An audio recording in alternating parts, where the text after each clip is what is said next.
और पत्रकार मित्रों, पिछले कल जब हम कार्यक्रम के लिए कटवाल जी और त्रिलोक जी से समय पूछ रहे थे, कहा कि आप 10 बजे तक पहुंच जाना, उसके बाद तेज गर्मी हो जाती है बिलासपुर में, और तेज गर्मी में लोगों को बैठाना मुश्किल होता है, और इसलिए समय पर आकर के जो है हमको कार्यक्रम करना है। और इसलिए मैं गांव से चल करके रात को सुंदरनगर पहुंचा कि गर्मी से आप लोगों को बचाया जाए, समय पर कार्यक्रम शुरू हो। लेकिन ऊपर वाले ने यह तय किया था कि गर्मी के कारण जो आपको परेशानी है उसका निपटारा पहले ही कर दिया जाए। इसलिए खूब तेज बारिश हुई, और तेज बारिश के बाद अब मौसम जहां ऐसा सुहाना है, जहां ऐसा लग रहा है कि मैं बिलासपुर में नहीं, मैं अपने गांव तांदी में हूं, जहां 7,500 फीट की हाइट, ठंडी ठंडी हवा चल रही है।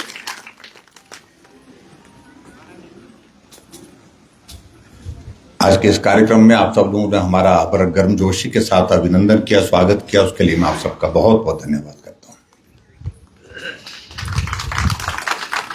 और आपके इस इलाके में काफी लंबे अरसे के बाद आना हुआ है, आपके दर्शन करने का सौभाग्य प्राप्त हुआ, उसके लिए भी मैं पार्टी के नेतृत्व का आभार व्यक्त करता हूं।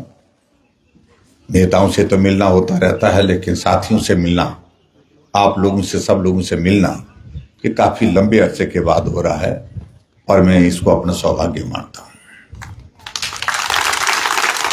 मित्रों, पहले हम थोड़ा सा आज के विषय पर थोड़ा सा बातचीत कर लेते हैं, क्योंकि ये डॉक्टर भीमराव अंबेडकर जी के सम्मान में एक अभियान जो है पूरे देश में भारतीय जनता पार्टी ने चलाया है। और आखिर इसकी आवश्यकता क्या पड़ी, इस पर हमारे साथियों ने भी थोड़ा जिक्र कर लिया है। लेकिन थोड़ा और मैं जिक्र करने के लिए आप सबके बीच पे हूं। एक वक्त जब देश हमारा आजाद नहीं था, स्वतंत्र नहीं था, तो देश के सामने सिर्फ एक लक्ष्य था। देश के नागरिक के सामने एक लक्ष्य था कि देश स्वतंत्र हो, भारत स्वतंत्र हो करके खुली हवा में जी सके, और अपने देश के अंदर एक लोकतांत्रिक व्यवस्था के अनुरूप जो है, अपने संविधान के अनुरूप हम काम कर सके, जीवन यापन कर सके। उस सारी चीज के लिए ना किसी जाति का कोई लेना देना न था, ना धर्म का था, न उम्र का था। देश आजाद चाहिए, देश को आजाद करने के लिए हमको अपना योगदान देना चाहिए। उस काम में सब लोग जुटे हुए थे, और आखिरकार एक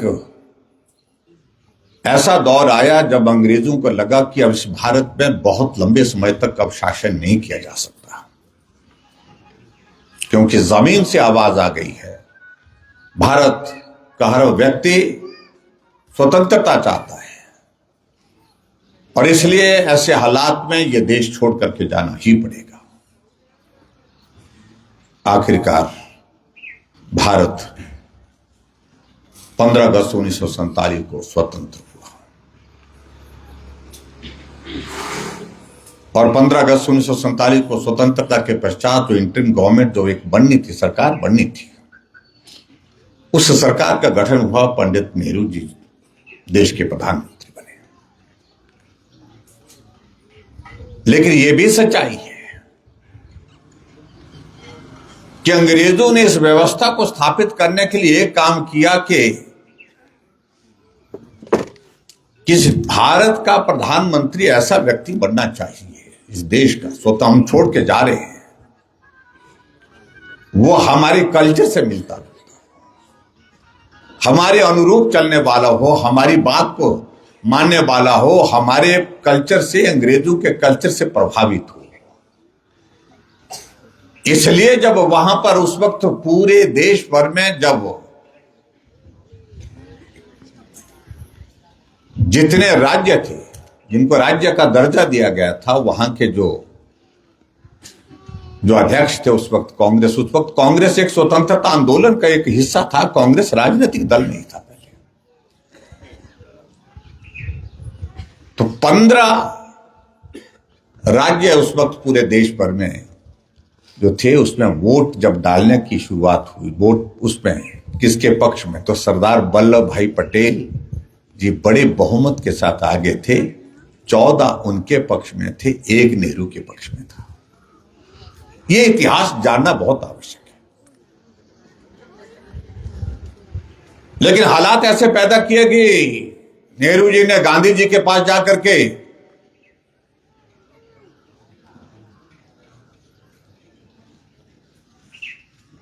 कि लोकतंत्र के हिसाब से अगर हम देखें तो बहुमत तो कहीं और जा रहा है, लेकिन मुझे देश का प्रधानमंत्री बनाने के लिए आपका आशीर्वाद चाहिए। और गांधी जी ने सरदार वल्लभ भाई पटेल जी को पत्र लिख करके बुलाया और उनको कहा कि आप इस बात को समझते हैं कि देश के लिए आजादी बहुत महत्वपूर्ण है, और देश के लिए आजादी जो महत्वपूर्ण है, ऐसी सूरत में यहां हमारे में बंटवारा नहीं दिखना चाहिए, डिवीजन नहीं दिखना चाहिए, हमारे में मतभेद नहीं दिखना चाहिए।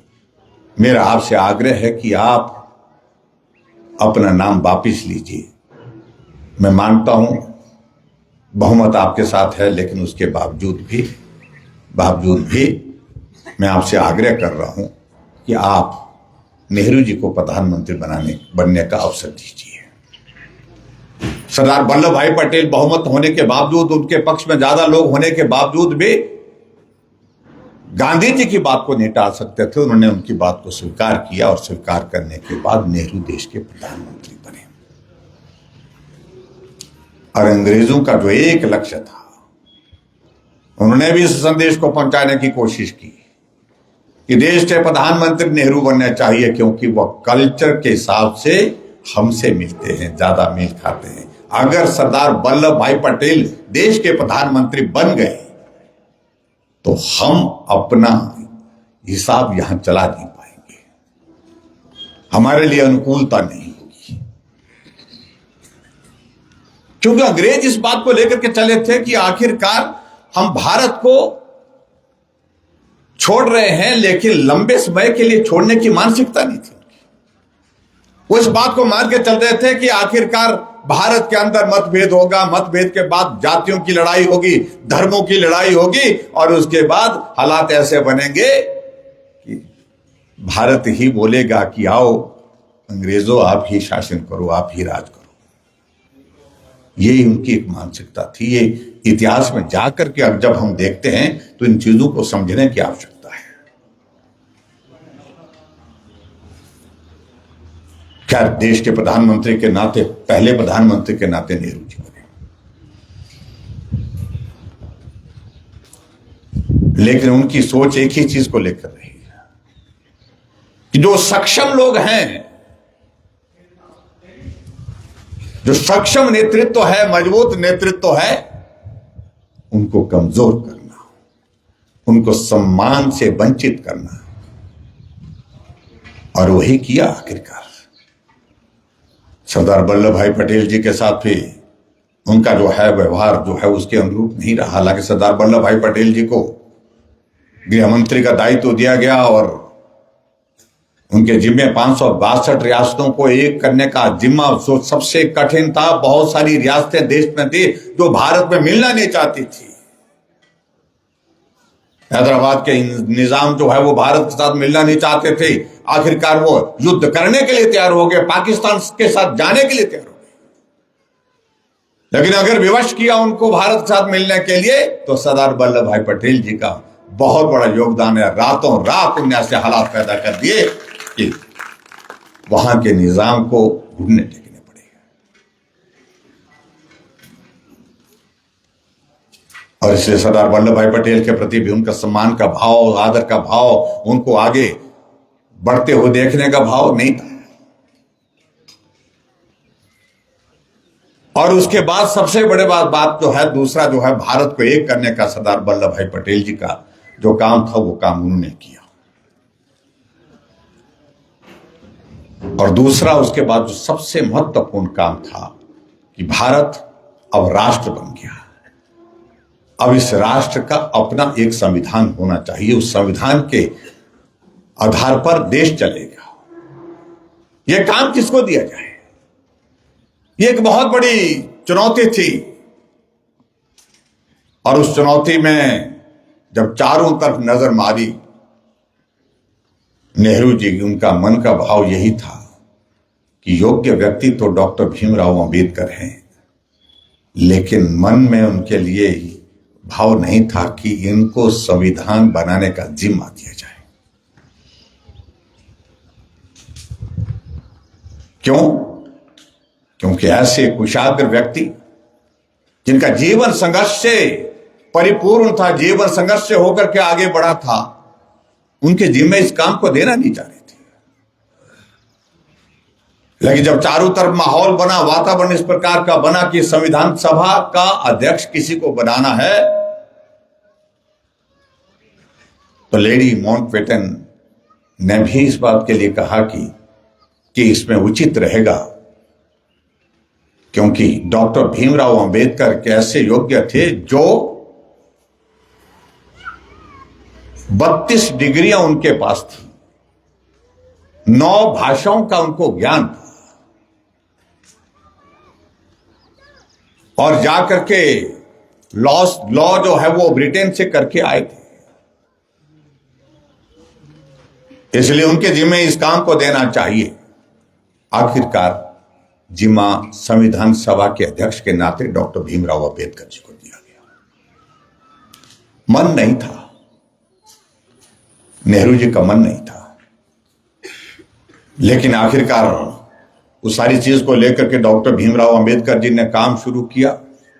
बहुत कठिन काम, मुश्किल काम, जटिल काम था। उन्होंने दुनिया भर के बहुत सारे देशों के संविधान का अध्ययन किया और उसके बाद भारत के संविधान का निर्माण शुरू किया। और उस बात को लेकर के बड़ा साफ है, स्पष्ट था कि डॉक्टर भीमराव अंबेडकर एक अनुसूचित जाति से संबंध रखते थे। पिछड़ा हुआ, डाउन ट्रोडन परिवार, गरीब परिवार, अनुसूचित जाति के परिवार से स्कूल में पढ़ते हुए भी कई बार जलील हुए, कॉलेज में पढ़ते हुए भी जलील हुए, क्योंकि उस वक्त जाति आधारित सारी चीजें बहुत ज्यादा मजबूत थी और जिसके कारण एक बार नहीं कई बार उनको पीड़ा का शिकार होना पड़ा। वो पीड़ा उनके दिल में हमेशा थी और इसलिए संविधान बनाते बनाते उनने अपने जीवन में एक लक्ष्य किया कि मैं जीवन में अपना काम करूं, संविधान देश के लिए देना है, लेकिन उसमें ऐसे प्रावधान करके जाऊं ताकि ये संविधान उन गरीब और पिछड़े लोगों के, जो पिछड़े लोग हैं, जो अनुसूचित जाति के लोग हैं, जो आर्थिक रूप से गरीब हैं, सामाजिक रूप से गरीब हैं, उनके लिए मैं ज्यादा से ज्यादा मदद कर सकूं संविधान के माध्यम से। इसलिए संविधान में आरक्षण अनुसूचित जाति के वर्ग के लिए, गरीब लोगों के लिए, पिछड़े लोगों के लिए करना उनने आवश्यक समझा।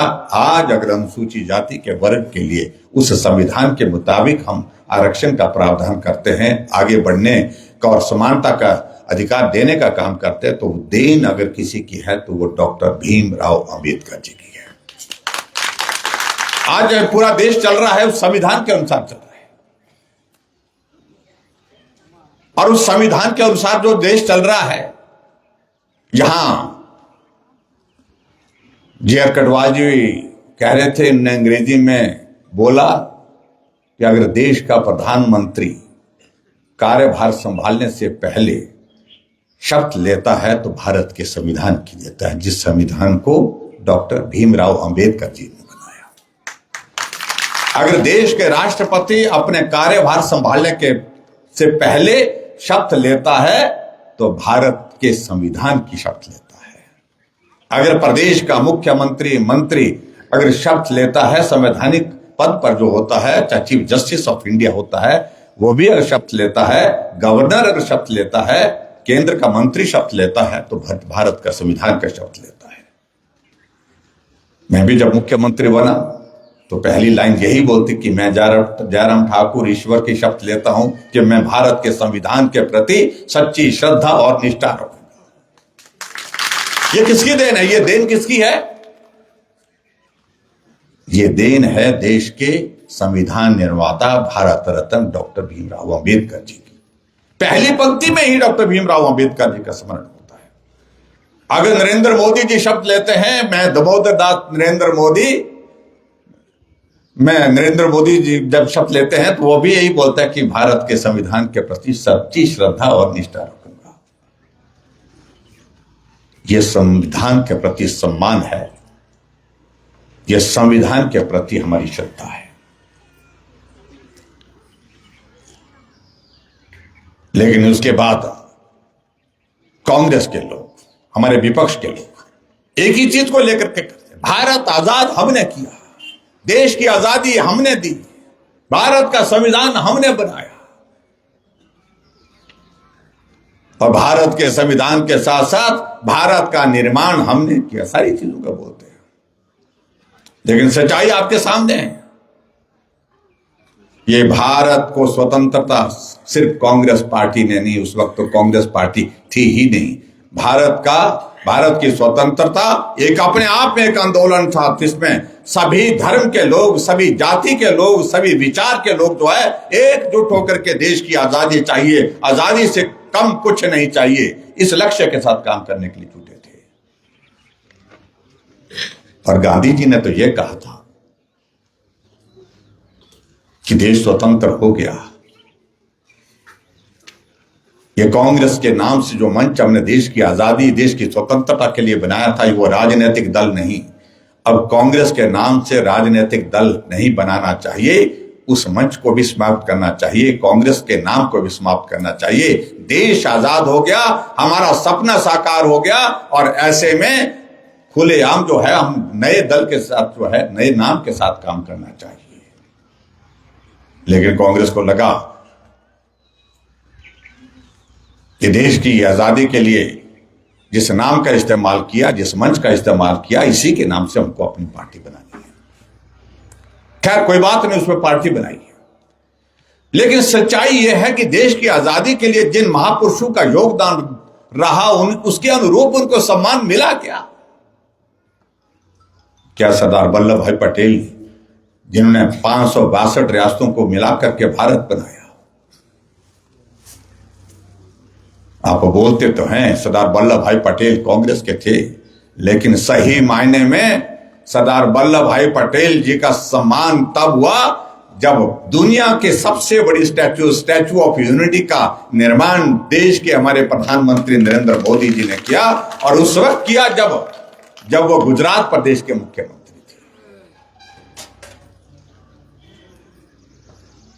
जब स्टैचू ऑफ यूनिटी का निर्माण का कार्य शुरू होना था, उससे पहले पूरे देश भर में एक माहौल उन्होंने शुरू किया बनाना, आदरणीय नरेंद्र मोदी जी ने। और मुझे सौभाग्य प्राप्त हुआ उस वक्त में हिमाचल प्रदेश में जो स्टैच्यू ऑफ यूनिटी का जो है स्टेट कोऑर्डिनेटर था। घर घर से मिट्टी, गांव गांव से मिट्टी और लोहा इकट्ठा करके हमने जो है वहां गुजरात पहुंचाया था। मैं उस कार्यक्रम में का हिस्सा था जब उसका शिलान्यास किया गया था। एक ही भाव था नरेंद्र मोदी जी के मन में कि देश को स्वतंत्रता दिलाने के साथ साथ में देश के निर्माण में जो योगदान सरदार वल्लभ भाई पटेल जी का है, उसके अनुरूप उनको सम्मान नहीं मिला, उसके अनुरूप जो उनको पहचान नहीं मिली। इसलिए हम एक ऐसी स्टैच्यू बनाएंगे जो दूर से ही दिखे कि इस व्यक्ति का योगदान बहुत बड़ा रहा है देश के लिए। इसलिए स्टैच्यू ऑफ यूनिटी देश की नहीं, दुनिया की सबसे बड़ी स्टैच्यू बनाई गई।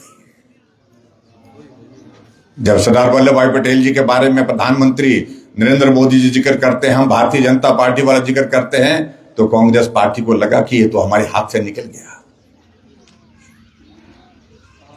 ये विषय हमारे हाथ से निकल गया। और उसके बाद उन्होंने क्या पकड़ा? ये संविधान, डॉक्टर भीमराव अंबेडकर। अरे डॉक्टर भीमराव अंबेडकर तो अपने जितना जीते जी आपने जलील किया, जीते जी तो जलील किया ही किया, लेकिन मरने के बाद भी आपने जो है उनकी आत्मा को शांति से रहने नहीं दिया। आपने जीते जी भी जलील किया और मरने के बाद भी जलील किया। जहां हमारे साथी कह रहे थे 1952 के लोकसभा के इलेक्शन में जब अपने डॉक्टर भीमराव अंबेडकर जी चुनाव लड़े, कांग्रेस ने उनके खिलाफ कैंडिडेट दिया, उनको कैंडिडेट ही नहीं दिया, उनको हराया। 1954 में 1954 में उपचुनाव हुआ और उस उपचुनाव के लिए भी कांग्रेस ने कैंडिडेट किया और देश के उस वक्त के प्रधानमंत्री पंडित जवाहरलाल नेहरू 2 बार उनको हराने के लिए उनके लोकसभा के उस उपचुनाव में सभा करने के लिए गए, डॉक्टर भीमराव को हराने के लिए। फिर उसके बाद बोलते हैं कि डॉक्टर भीमराव अंबेडकर संविधान की बातें करते हैं, मतलब आप कांग्रेस के लोग संविधान की बातें करते हैं, ये संविधान हमारी देन है, डॉक्टर भीमराव अंबेडकर हमारे थे। अब ऐसी सारी चीजों को लेकर के मुझे लगता है कि सोचने की आवश्यकता है। अब पिछले कुछ समय से 2024 के लोकसभा के चुनाव से पहले कांग्रेस पार्टी ने एक मुद्दा बना दिया, क्योंकि भारतीय जनता पार्टी ने कहा कि भाई 300 सीटें हम जीत गए हैं, अब की बार हमारा लक्ष्य और बड़ा होना चाहिए, तो नारा दिया अब की बार 400 पार। और हर राजनीतिक दल करता है भाई, इसमें क्या? आगे बढ़ने का लक्ष्य निर्धारित करने के लिए हर व्यक्ति अपने जीवन में तय करता है और हर राजनीतिक दल जो है अपने भविष्य के लिए पार्टी को मजबूत करने के लिए करता है। तो क्या गुनाह किया? अगर 300 सीटें भारतीय जनता पार्टी की थी तो हमने 2024 के चुनाव में अगर हमने 400 पार का नारा दिया तो क्या गुनाह किया? लेकिन उसके बावजूद जब 400 पार का जिक्र किया तो कांग्रेस के लोग कहने लगे ये 400 पार की बातें क्यों कर रहे हैं? तो क्या तरीका निकाला कि एक वर्ग जो हमारा पिछड़ा हुआ है, अनुसूचित जाति का है, समाज में जिस समाज के प्रति जो है, जिस समाज का डॉक्टर भीमराव अंबेडकर के प्रति, संविधान के प्रति सम्मान है, उनके बारे में हमको कुछ नया करना चाहिए। तो कहा कि ये भाजपा वाले 400 पार का नारा इसलिए लगा रहे हैं, ये संविधान को ही खत्म करना चाह रहे हैं, संविधान को बदलना चाह रहे हैं। और इस लक्ष्य के साथ पूरे देश भर में कांग्रेस के लोग बोलते रहे, चुनाव में बोलते रहे, लेकिन उसके बावजूद भी उनको सफलता नहीं मिली है। जब लोकसभा का चुनाव हुआ, लोकसभा के चुनाव में हमारे देश के यशस्वी प्रधानमंत्री नरेंद्र मोदी जी तीसरी बार प्रधानमंत्री बनकर के उनके सामने जो ये कहते हैं कि संविधान खतरे में। और मैं तो लोकसभा में देख रहा था कि जब वहां पर कांग्रेस के सांसद सदस्य के नाते सदस्य उसके लिए शपथ ले रहे थे, उस वक्त भी संविधान की कॉपी हाथ में लेकर के चल रहे थे। क्यों? किस बात को लेकर के?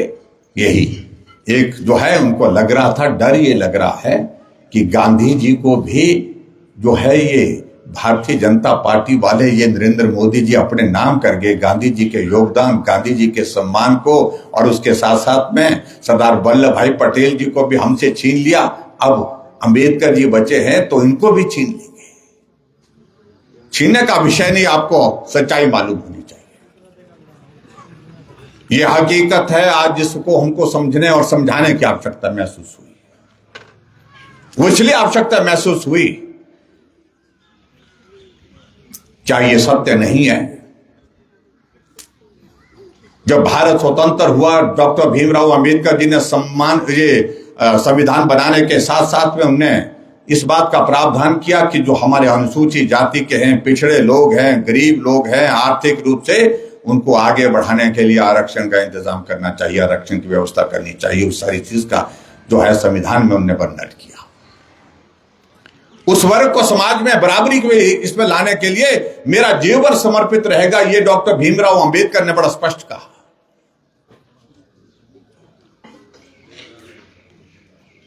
लेकिन कांग्रेस के लोगों ने, नेहरू ने हमेशा जो है अनुसूचित जाति की प्राथमिकता, पिछड़े लोगों की प्राथमिकता से ज्यादा मुस्लिम वर्ग को आगे बढ़ाने के लिए, उनके लिए जो है वो काम करना शुरू किया। जहां से मतभेद की शुरुआत हुई, जहां डॉक्टर भीमराव अंबेडकर का मतभेद हुआ, धारा 370 जब उन्होंने कहा कि इसकी आवश्यकता नहीं है, जब जम्मू कश्मीर जो है भारत के एक रियासत बन गई, एक राज्य बन गया, तो वहां धारा 370 अलग से करना, उस समुदाय को, पर्टिकुलर जो है उस कम्युनिटी को, उस धर्म के लोगों को जो है वहां पर ये प्राथमिकता देना, ये उचित नहीं है।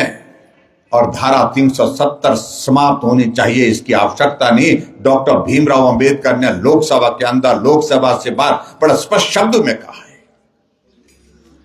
लेकिन उसके बावजूद भी ये संविधान का हिस्सा बना दिया धारा 370।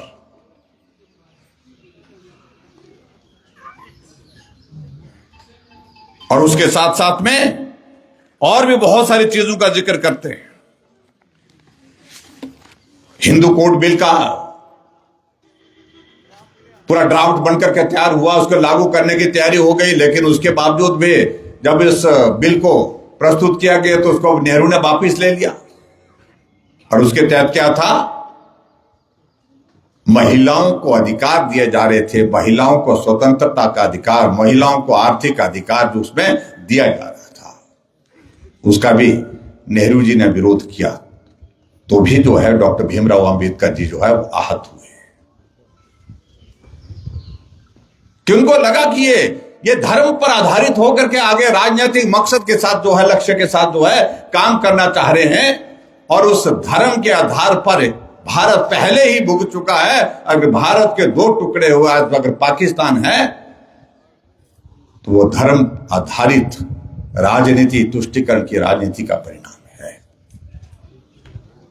इसलिए उन्होंने इसका भी विरोध किया था।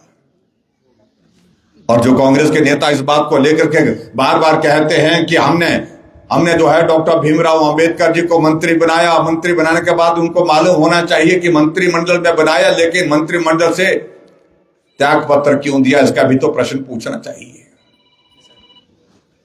कि जब बार बार जलील किया, कमिटमेंट डॉक्टर भीमराव अंबेडकर जी के साथ हुई थी कि आपको ये महकमे दिए जाएंगे, लेकिन उसके प्लानिंग का महकमा उनको देने की बात हुई थी, लेकिन नहीं दिया गया। उनको और भी महकमे देने की बात हुई तो उसके मुताबिक नहीं दिया गया। महत्वपूर्ण जगह जहां एक कानून मंत्री के नाते उनका होना बहुत लाजमी था, लेकिन वहां उनको नहीं बिठाया गया, नहीं उनको बुलाया गया। इसलिए उन्होंने कहा कि इस हालत का दौर मैं ज्यादा सहन नहीं कर सकता, उन्होंने मंत्रिमंडल छोड़ दिया। और ये हालात अगर बने तो किसी और की वजह से नहीं बने, कांग्रेस की सरकार की वजह से बने, उस वक्त के प्रधानमंत्री नेहरू की वजह से बने। इन सारी चीजों का जिक्र करने के लिए हम आप सबके बीच में इसलिए कि जो गलत तरीके से सारी चीजें प्रस्तुत की जा रही हैं, उनको बदलने की आवश्यकता है, उस सोच को बदलने की आवश्यकता है। और आगे बढ़कर के मैं ये भी कहना चाहता हूं, जब डॉक्टर भीमराव अंबेडकर की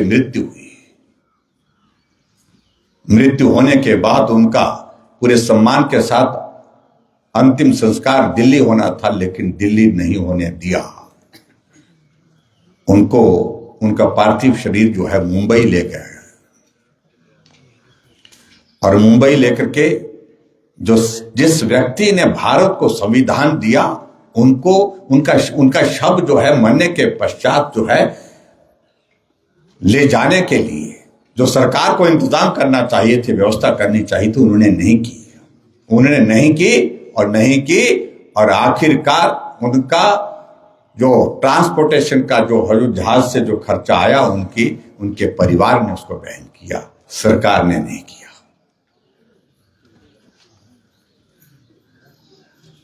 और जहां उनकी मृत्यु हुई दिल्ली में, उसको जो है वहां पर उस स्थान को डॉक्टर भीमराव अंबेडकर की याद में जो है स्मारक बनाना चाहिए था, लेकिन वो भी बनाया नहीं। कांग्रेस ने कहा इसको बनाने की आवश्यकता नहीं है। अगर डॉक्टर भीमराव अंबेडकर जी की जहां मृत्यु हुई, उसको अगर वहां पर स्मारक बनाने का काम किया, तो हमारे देश के पूर्व में प्रधानमंत्री रहे अटल बिहारी वाजपेयी जी ने शुरुआत की। उन्होंने उस घर को एक्वायर किया दिल्ली में जहां उनकी मृत्यु हुई थी, 5 करोड़ देकर के स्मारक का काम शुरू किया। और जब नरेंद्र मोदी जी देश के प्रधानमंत्री बने, तो हमारे जो है थावरचंद गहलोत जी जो मंत्री होते थे, आजकल कर्नाटक के गवर्नर हैं, वो एक प्रस्ताव के साथ प्रधानमंत्री नरेंद्र मोदी जी के सामने गए कि डॉक्टर भीमराव अंबेडकर जी का जो स्मारक दिल्ली में बना है, उसमें उसको हम थोड़ा बड़ा करना चाहते हैं, उसको भव्य करना चाहते हैं, तो हम आपसे 10 करोड़ रुपए मांगते हैं। और मोदी जी ने कहा कि 10 करोड़ नहीं, मैं 100 करोड़ देता हूं, भव्य स्मारक बनना चाहिए। और भव्य स्मारक बना करके 10 वर्ष तक कांग्रेस की सरकार इस देश में रही, लेकिन उस स्मारक की तरफ कभी तक ध्यान नहीं गया उनका। इसलिए मैं कह रहा हूं कि जीते जी भी दलील किया, मरने के बाद भी उनको दलील किया। यह हकीकत है, यह सच्चाई है। जो डॉक्टर भीमराव अंबेडकर के खिलाफ जो चुनाव लड़े, उनको पद्मश्री का अवार्ड दे दिया, लेकिन कभी उनको याद नहीं आए कांग्रेस को, जितने लंबे समय तक सत्ता में रहे, सरकार में रहे, उनको कभी इस बात को लेकर के आभास नहीं हुआ कि देश का संविधान जिस व्यक्ति ने बनाया है, उनके प्रति भी उनको भी कुछ सम्मान देना चाहिए। 1990 में भारतीय जनता पार्टी जनता दल की गठबंधन की सरकार बनी। हमारे श्रद्धेय अटल बिहारी वाजपेयी जी, आडवाणी जी ने बात की हमारे उस वक्त के प्रधानमंत्री बीपी सिंह जी से, और उन्होंने कहा कि जो योगदान देश के लिए डॉक्टर भीमराव अंबेडकर का रहा है भारत का संविधान बनाने में, उसको याद रखते हुए उनको भारत रत्न का सम्मान देना चाहिए। मित्रों, कांग्रेस की सरकार लंबे समय तक सत्ता में रही, उन्होंने ख्याल नहीं किया, आवश्यकता महसूस नहीं की। कुछ किसी ने जिक्र किया होगा तो उसको बिल्कुल चुप रहने के लिए कहा। अगर भारत रत्न अगर डॉक्टर भीमराव को मरणोपरांत दिया गया, वो तब दिया जब भारतीय जनता पार्टी की सरकार, गठबंधन की सरकार 1990 में बनी। ये सरकार, ये सारे जो है वो उसका हिस्सा है, रिकॉर्ड का हिस्सा है।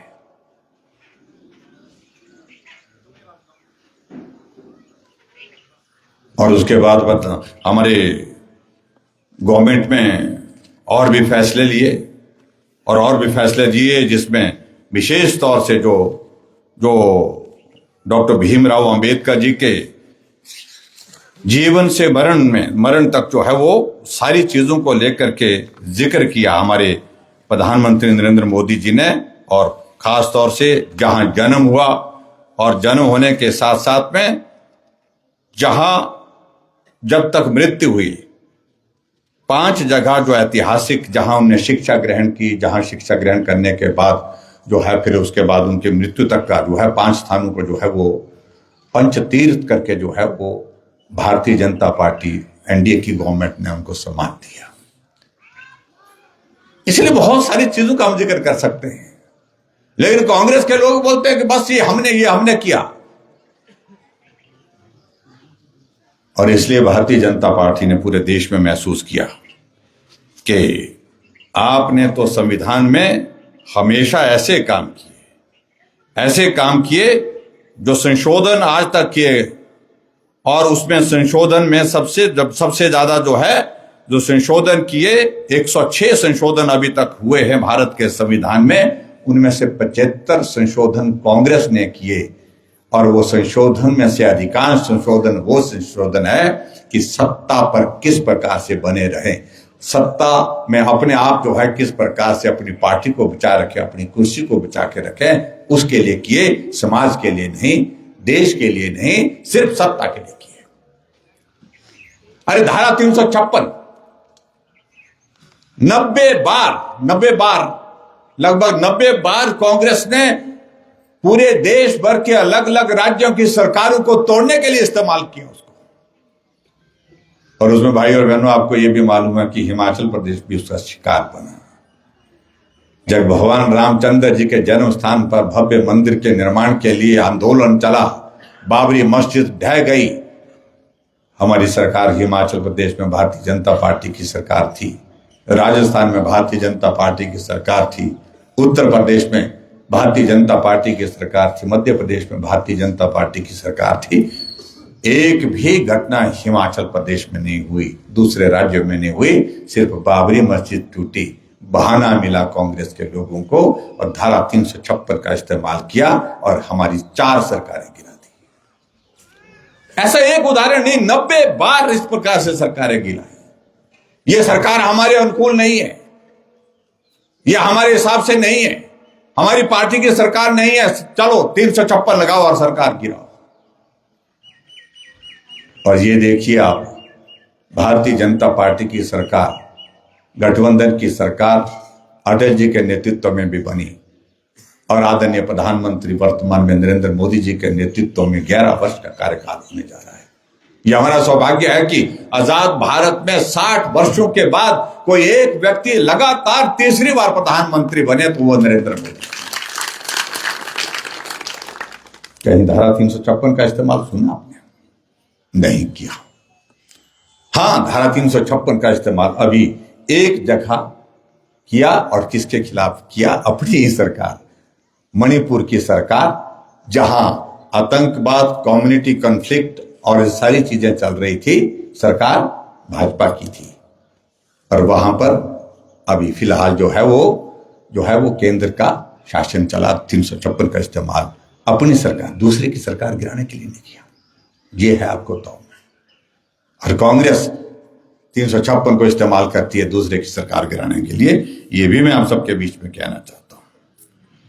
और दूसरी बात मैं आपको बताऊं कि जो भारत का संविधान है, उसके प्रति कांग्रेस की श्रद्धा, कांग्रेस का आदर कितना करता। 1975 में इमरजेंसी लागू की। इमरजेंसी लागू करने की आवश्यकता क्यों पड़ी? क्योंकि इंदिरा गांधी के खिलाफ इलाहाबाद का हाईकोर्ट का फैसला आ गया, उनकी जो है वो चुनाव रद्द कर दिया गया। और चुनाव रद्द करने की वजह से इंदिरा को लगा कि मैं अपने पद पर नहीं बनी रह पाऊंगी, इसलिए जो है इमरजेंसी लगा दी। अपने पद को हासिल करने के, पद को बनाए रखने के लिए इमरजेंसी लागू करना, ये सब कांग्रेस के लोगों ने किया, कांग्रेस के नेताओं ने किया है। और इसलिए भारतीय जनता पार्टी ने ये तय किया कि जो जिस प्रकार से कांग्रेस ने डॉक्टर भीमराव अंबेडकर जी का जीते जी भी अपमान किया है, और जीते जी अपमान करने के साथ मरने के बाद भी अपमान किया है, ऐसी सूरत में ये सारी बातें लोगों तक पहुंचाने के लिए एक हम कार्यक्रम बनाएंगे, और उसमें उस कार्यक्रम के अंतर्गत हम लोगों के बीच में जाकर के अपनी बात कहने के लिए जाएंगे। सत्य जो है वो लोगों तक पहुंचाने का काम करेंगे। इसलिए आज आपके बीच में यहां पर आए। इसलिए मैं आप सबके बीच में यही निवेदन करना चाहता हूं, कांग्रेस को एक्सपोज करना चाहिए, उनका जो है नकाब उतारना चाहिए कि देश की हकीकत, देश के संविधान निर्माता के बारे में हकीकत यह है जो तुमने इस प्रकार से किया है। इसलिए आज के इस कार्यक्रम में आप सबके बीच में यहां पर आए, और मैं इस बात को जरूर कहना चाहता हूं कि डॉक्टर भीमराव अंबेडकर जी ऐसे व्यक्ति जो जीवन भर संघर्ष में रहे, जिनका जीवन संघर्ष में बीता, और जीवन में संघर्ष के साथ साथ में सबसे बड़ी आर्थिक रूप से संकट वो तो एक जगह, लेकिन समाज में ऊपर का, नीचे का, आगे का, पीछे का, इस सारी चीजों को लेकर के जो बहुत बड़ा अंतर था, उसके खिलाफ लड़ाई लड़ते लड़ते उन्हें सारा जीवन जो अपना समाज बराबर हो, सम्मान हो, इस दुनिया में जन्म लेकर के कोई व्यक्ति आया है, वो मनुष्य है, उसके अंदर मानवता का दृष्टिकोण होना चाहिए। ये डॉक्टर भीमराव अंबेडकर जी ने हमको समझाया है, सिखाया है। किस जाति में जन्म लेना ये आदमी के हाथ में नहीं, अमीर घर में, गरीब घर में जन्म लेना ये भी आदमी के हाथ में नहीं। जब ये सारी चीजें आदमी के हाथ में नहीं, जब हम धरती पर जो है मनुष्य बन करके आए हैं, तो हमारा दृष्टिकोण मनुष्य की तरह होना चाहिए, हमारा दृष्टिकोण मानवीय होना चाहिए। यही मुझे लगता है कि बहुत बड़ा संदेश होता है। बाकी तो भाई और बहनों में आप सबके बीच में यहाँ बिलासपुर में आकर के जो बातें यहाँ हमारे साथी कह रहे थे, 2.5 साल सुख की सरकार के व्यवस्था परिवर्तन के पूरे होने जा रहे हैं। अब लोग भी महसूस कर रहे थे। मैं अभी चंबा के दौरे पर गया था। अपने देश के इतिहास में मुझे लगता है कि हिमाचल की सरकार एक ऐसा उदाहरण है, व्यवस्था परिवर्तन और सुख की सरकार, जिसका उदाहरण पूरे देश भर में आजकल दिए जा रहे हैं। ऐसी सरकार जो पहली बार हमने ऐसी देखी कि भी सरकार काम करने के लिए चुनी जाती है। यहां पहली बार देश देख रहा है कि ऐसी भी सरकार होती है जो काम करने के लिए नहीं, काम रोकने के लिए। ऐसा लग रहा है कि काम रोकने के लिए 2000 से ज्यादा संस्थान हिमाचल प्रदेश में खुले हुए चले हुए संस्थान, आप लोगों के कहने पर, आप लोगों की मांग पर, मंच पर बैठे विधायकों के कहने पर हमने खोले थे। वो संस्थान बंद कर दिए, कहा कि ये इसकी आवश्यकता नहीं है। हमने सोचा कि भारतीय जनता पार्टी ने खोले हैं, इसलिए उनको परेशानी हो रही है। लेकिन सोच इस तरह से निकली कि उनको आनंद ही इसमें आता है। मैंने एक दिन कहा सुखू भाई, मैंने कहा यार ये सुखू से सुखविंदर सिंह कब बनेंगे आप? बोलने लगे क्यों, क्या हुआ? मैं कहा दिल बड़ा करना चाहिए। सरकार काम करने के लिए होती है, काम रोकने के लिए नहीं होती है।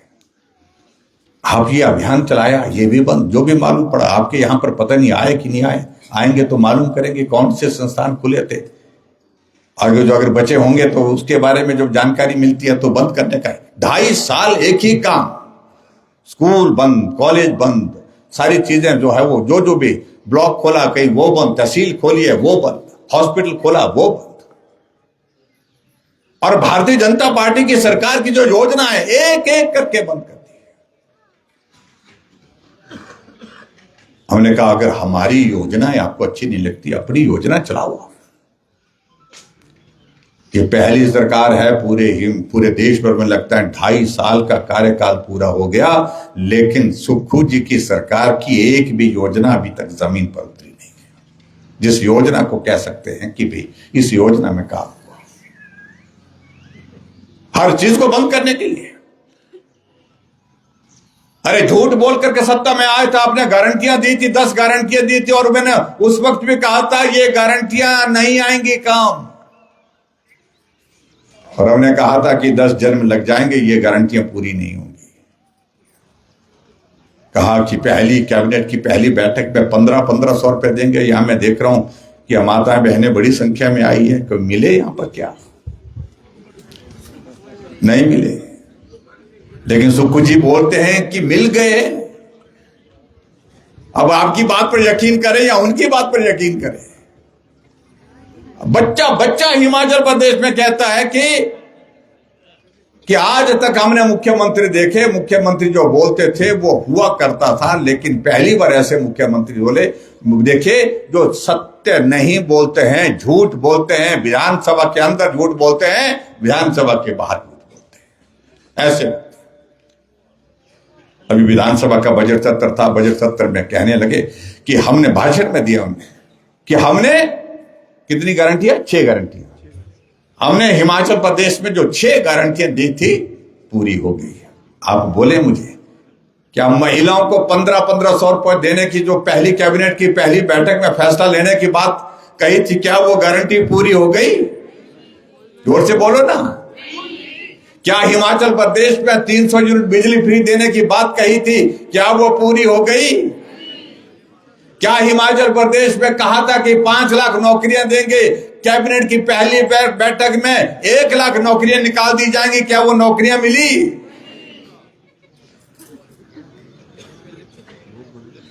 और कहा था कि हम हिमाचल प्रदेश में 2 रुपए किलो गोबर खरीदेंगे। क्या गोबर 2 रुपए किलो के हिसाब से बेच दिया?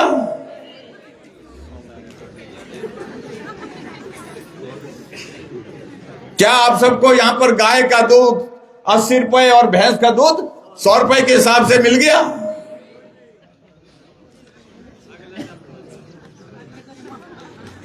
तो आखिरकार ये सुक्खू जी किसको बोल रहे हैं, कहां बोल रहे हैं कि हमने 6 गारंटियां पूरी कर दी? अभी मैं देख रहा था कि अभी कहीं वहां गए थे, कहां था अधिवेशन थे इनका? कर्नाटक में था शायद, में ना कहीं उधर गुजरात में था राष्ट्रीय अधिवेशन कांग्रेस पार्टी का। बची सरकारें इनकी कहीं 2-3 बची हैं, वो भी ऐसी लंगड़ी सरकारें हैं। ऐसा वहां पर भाषण दे रहे थे सुक्खू जी, हमने हिमाचल प्रदेश में 10 गारंटियां दी थी और 10 की 10 गारंटियां पूरी कर दी, हमने तो सिर पकड़ा भाई। धन्य हो मैं का मुख्यमंत्री जी। सारे के सारे काम बंद कर दिया, गारंटी की तो बात छोड़िए। आज तक मैं हिमाचल प्रदेश की विधानसभा में, मुझे 28 साल होने लगे, लगातार 28 साल, और मैंने कभी नहीं देखा कि ठेकेदार धरने पर बैठ गए। पहली बार यह भी देखा कि ऊना में, मंडी में, कुल्लू में ठेकेदारों ने धरना दिया, कहा कि हमने जो काम करके रखा है, आप उद्घाटन करके तो आ गए, लेकिन पैसा आज तक नहीं मिला। बिलासपुर में भी धरना दिया, बिलासपुर में भी दिया। आप अंदाजा लगाइए क्या हालात बन गए हिमाचल प्रदेश में।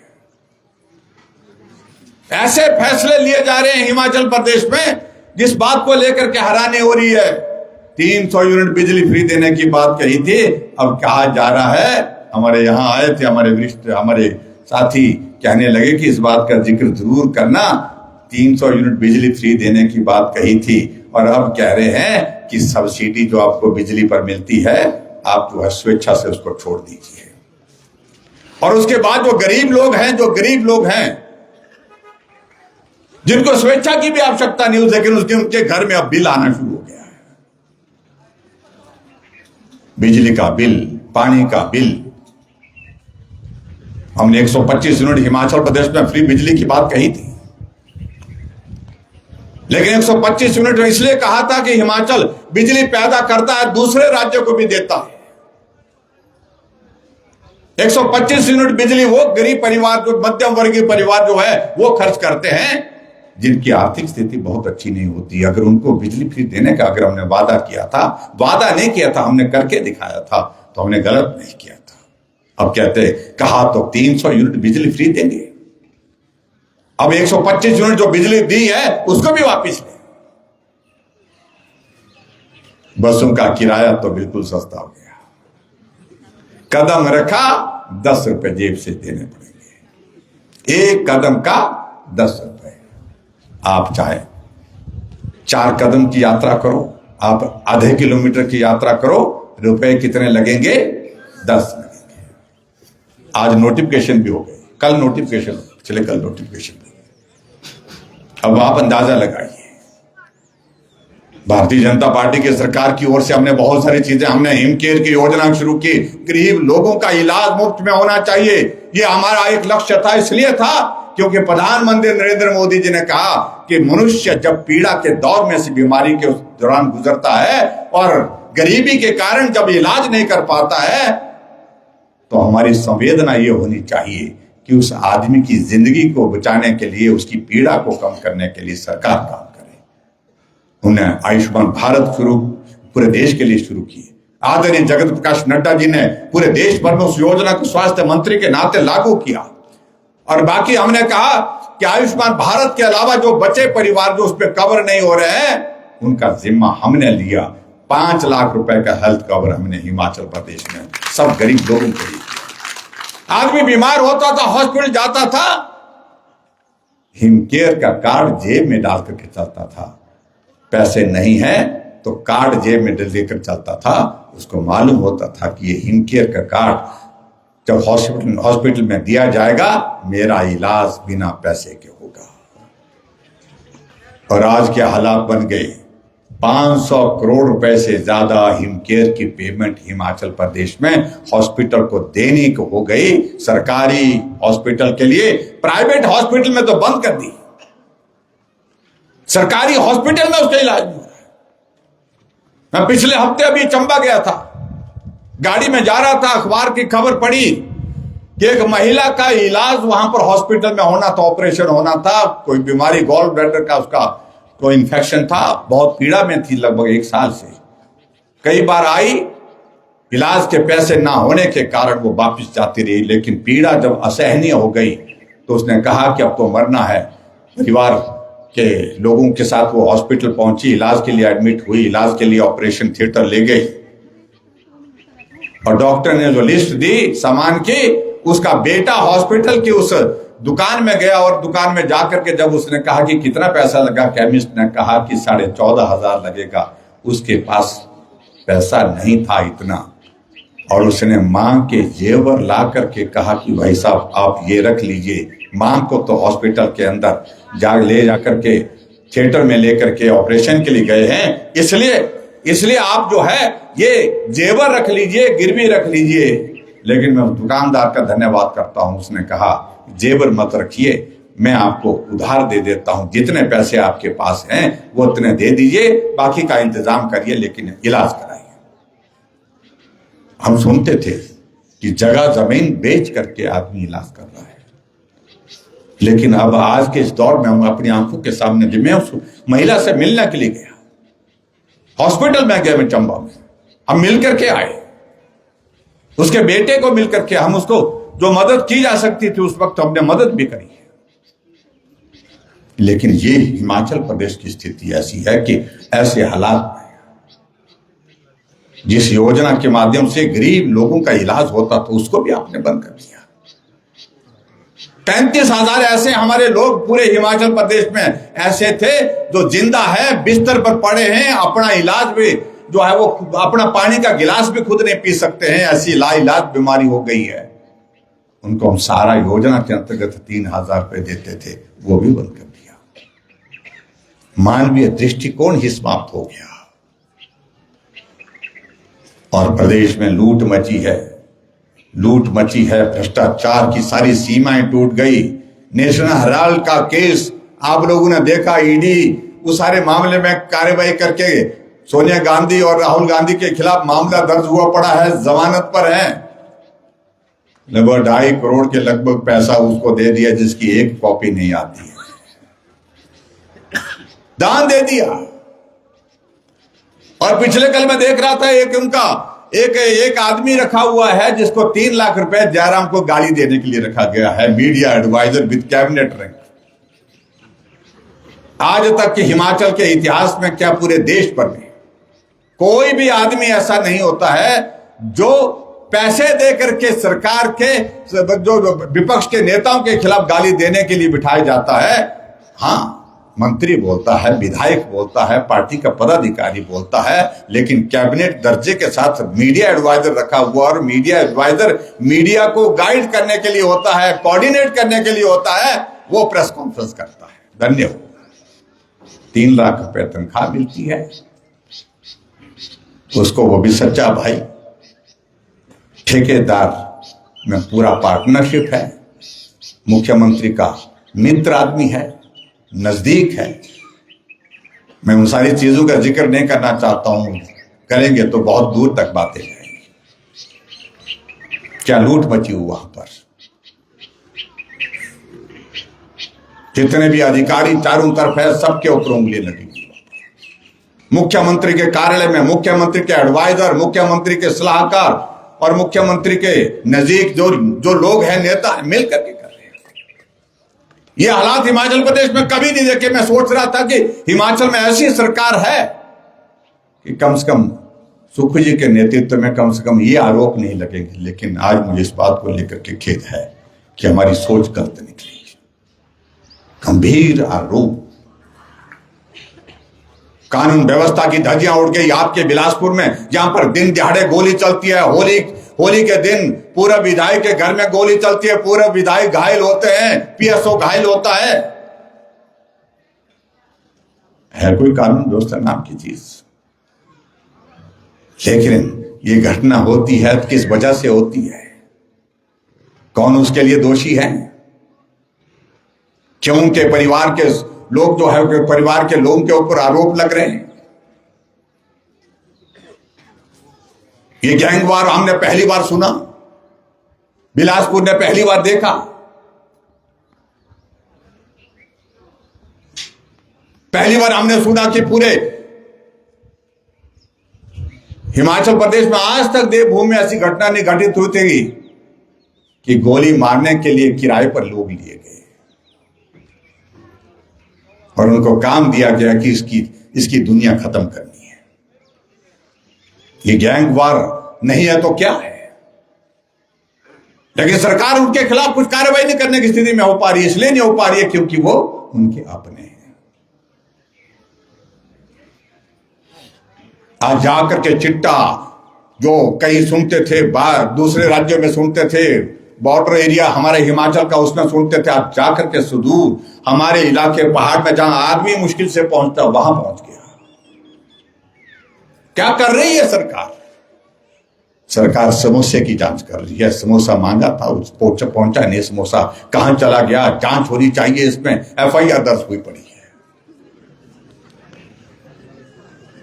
हमारी सरकार के कार्यक्रम तो चाहिए नहीं उनको। जनमंच हमने चलाया था, जहां आप लोग आते थे, आपकी बात सुनी जाती थी, मंत्री वहां होता था, अधिकारी होता था और मंच पर वहीं पर फैसला होता था। नकल ततीमा वहां पर बनता था, मेडिकल सर्टिफिकेट वहां पर हाथ में दे दिया जाता था, राशन कार्ड हाथ में दे दिया जाता था, बिजली का कनेक्शन वहां पर मौके में जनमंच में दे दिया जाता था, पानी का कनेक्शन वहां पर मिलता था।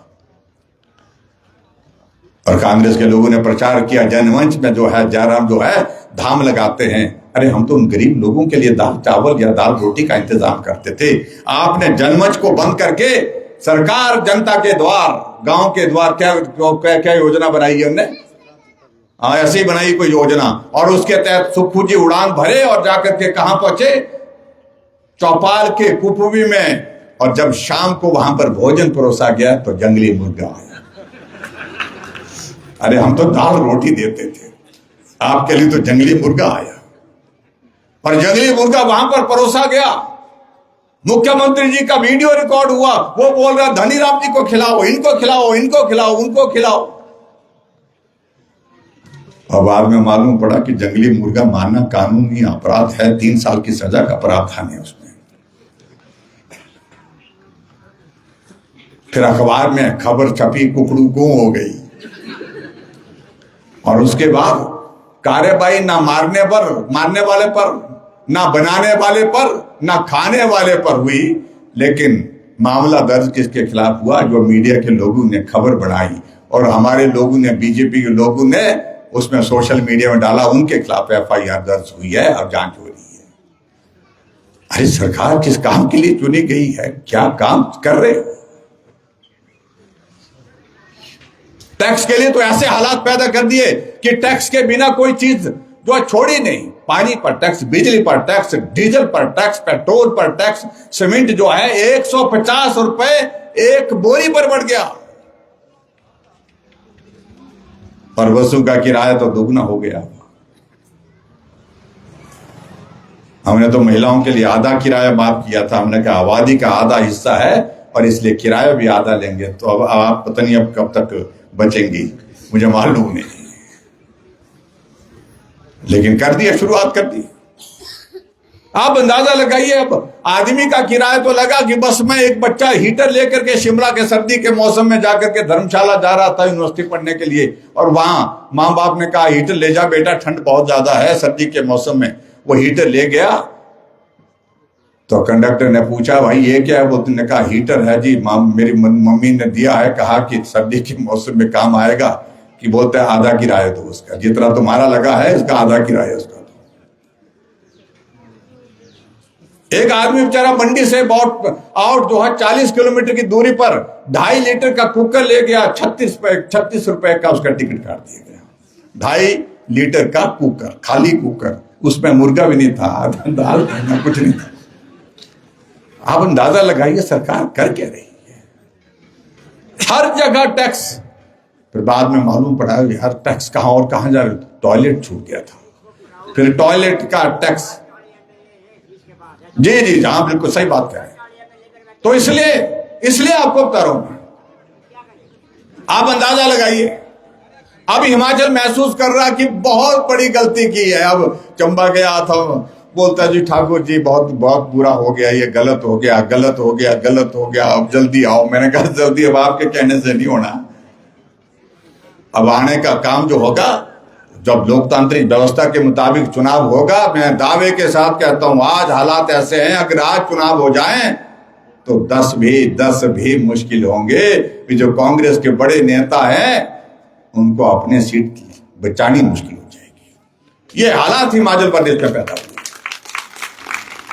लेकिन हमारा सौभाग्य है कि देश को मजबूत नेतृत्व आदरणीय नरेंद्र मोदी जी के रूप में मिला और हिमाचल प्रदेश में विकास, हर जगह काम, हर जगह विकास अगर हो रहा है, अगर सड़कें बन रही है तो प्रधानमंत्री नरेंद्र मोदी जी के आशीर्वाद से, क्योंकि पैसा केंद्र से आ रहा है, सीआरएफ का पैसा आ रहा है, नाबार्ड का पैसा आ रहा है, वर्ल्ड बैंक का पैसा आ रहा है, प्रधानमंत्री ग्राम सड़क योजना का पैसा आ रहा है। अभी बजट प्रस्तुत किया हिमाचल में, पहली बार आपने देखा 0% ग्रोथ है उसमें बजट में। जितना बजट पिछली साल था उतना ही बजट अब की बार प्रस्तुत किया। और जो डिपार्टमेंट के नाम के आगे बजट बुक में देखते हैं तो 0,0,0,0,0,0 बजट इस प्रकार का है। और हैरानी की बात हुई 31 मार्च को हमारे ठेकेदार कहने लगे फोन करके कि भाई एलओसी तो आ गई है, आ गई, बस अब हमारे लिए आपने कह देना, एक्शन को कह देना कि हमारे खाते में थोड़ा डाल दे, हमारे लिए थोड़ा सा। हमने कहा भाई डाली तो डाली है, लेकिन एलओसी जो है वो ऊपर से जो है वो आपका जो क्या नंबर होता है वो टोकन नंबर भी आ गया है, लेकिन उसके बावजूद भी गारंटी नहीं है। और वो वही हुआ 31 मार्च को जो एलओसी जारी की गई थी उसको रिलीज करने से पहले फिर वापिस ले लिया गया। पहली बार हुआ ये, कोई पैसा नहीं दिया गया। और मुझे कहते थे कि कर्मचारी के हितैषी नहीं है। भाई हम हितैषी नहीं है, आपने इस बात को कहने की कोशिश की। हमने उस वक्त भी बोला था, कर्मचारी भाइयों को बोला था, हमने कहा रुक जाओ, हम आपके बारे में अच्छा सोचते हैं, हालात ऐसे हैं, ओपीएस में अभी फैसला लेने में कठिनाई आएगी, लेकिन हम रास्ता निकालेंगे। हम ओपीएस का विरोध नहीं कर रहे हैं, लेकिन कहा कि पहली बैठक में कर देंगे। कर्मचारियों ने सोचा कि यार वाह, ये तो पूरा काम हो गया और सहयोग दिया उनको, सरकार बन गई। आज वो कर्मचारी मैं पूछता हूं कि सचिवालय के बाहर धरने पर क्यों बैठे हैं, चौड़ा मैदान में धरने पर क्यों बैठे हैं, आपके एचआरटीसी में वहां पर धरने पर बैठे हैं, इलेक्ट्रिसिटी बोर्ड में धरने पर बैठे हुए हैं। तो आखिरकार क्या हुआ? हमारे समय में कोविड रहा 2 साल, लेकिन समय पर सैलरी मिलती थी, समय पर पेंशन मिलती है। और आज हालात ऐसे बन गए हैं हिमाचल प्रदेश में, ना सैलरी की गारंटी है ना पेंशन की गारंटी है। ये बहुत चीजों को लेकर के बहुत लंबी बातें हो जाएंगी, मुझे लगता है आप लोगों को भी जाना है। लेकिन आज के इस कार्यक्रम में हम आप सबके बीच में आए हैं और मैं इतना जरूर कहना चाहता हूं कि इस बिलासपुर जिला में, जिस जिले से हमारे पार्टी के हमारे राष्ट्रीय अध्यक्ष जगत प्रकाश नड्डा जी भी हैं, आज वो हमारे हिमाचल प्रदेश में ही चंबा में हैं। मैंने क्षमा मांगी कि मैं वहां उस कार्यक्रम में नहीं हो पाऊंगा। मैंने कहा मैं आपके गांव जा रहा हूं और आप लोग यहां पर मिले। उनका हिमाचल के लिए, हिमाचल के विकास के लिए बहुत बड़ा योगदान रहा है। चाहे चंबा का मेडिकल कॉलेज है, चाहे हमीरपुर का मेडिकल कॉलेज है, चाहे नान का मेडिकल कॉलेज है, चाहे ऑल इंडिया मेडिकल इंस्टीट्यूट है, ये सारी चीजों को लेकर के हम कह सकते हैं आयुष्मान भारत जैसी योजना उनकी एक बहुत बड़ी कंट्रीब्यूशन है। मैं आप सबसे यही कहना चाहता हूं कि वक्त बहुत तेजी से निकल गया और अब सरकार जो है वो 2.5 साल का कार्यकाल पूरा कर चुकी है। आधी उम्र निकलने के बाद अब बुढ़ापा ही बोलते हैं उसको। जब आदमी 50 साल पूरा कर लेता है तो समझ लीजिए वो बुढ़ापे में प्रवेश कर गया। तो ये हालत कांग्रेस की सरकार की भी है, अब वो बुढ़ापे की तरफ है।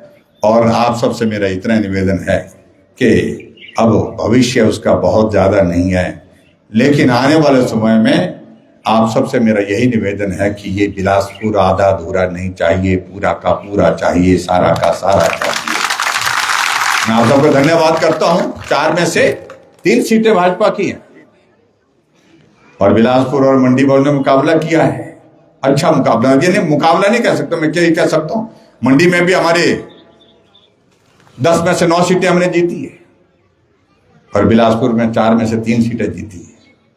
काश यही काम हमीरपुर में भी हुआ होता, ऊना में भी हुआ होता और कांगड़ा में भी हुआ होता तो हमारा काम पूरा हो गया था। थोड़ी सी कसर रह गई, लेकिन हम आगे इस बात को लेकर के मान के चलते हैं कि अगली बार बिलासपुर 4/3 मतलब 3/4 नहीं 4/4 होंगी, ऐसा मुझे पूरा भरोसा है, पूरा विश्वास है। आप सबका आशीर्वाद चाहिए। आगे निश्चित रूप से सरकार भाजपा की होगी। आदरणीय प्रधानमंत्री नरेंद्र मोदी जी के नेतृत्व में जहां देश आगे बढ़ रहा है, हिमाचल भी आगे बढ़ेगा, ऐसा मुझे पूरा भरोसा है। और आज के इस कार्यक्रम में विशेष तौर से आप सब लोग बड़ी संख्या में यहाँ पर पहुंचे, आप सबका मैं हृदय से बहुत बहुत धन्यवाद करता हूं। आगे भी मुलाकात का ये दौर जारी रहेगा। बहुत जल्दी आऊंगा, मिलूंगा, बात करूंगा। आप सबका बहुत बहुत